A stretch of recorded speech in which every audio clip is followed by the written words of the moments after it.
Terima kasih Anda masih bersama kami di Kompas Petang, saya Cynthia Rompas. Saudara Menteri Pekerjaan Umum dan Perumahan Rakyat Basuki Hadimulyono menangis terisak saat meresmikan gedung baru Universitas Gadjah Mada.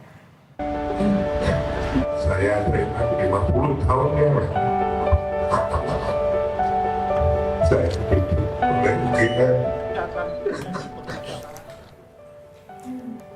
Basuki terharu mengingat momen saat ia masih menjadi mahasiswa UGM.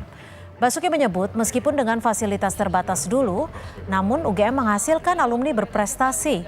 Salah satunya Basuki yang menjadi menteri.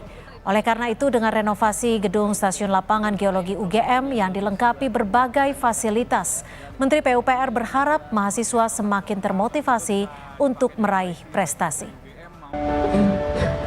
Saya terima 50 tahun yang lalu. Saya terima 50 tahun yang lalu. Saya itu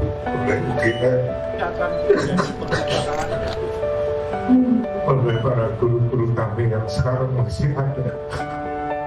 Dulu 50 tahun yang lalu tidak bisa dibayangkan dengan yang sekarang karena tuntutannya memang sudah lain. Namun harus dilihat bahwa dengan fasilitas yang terbatas pun Anda punya Menteri PUPR.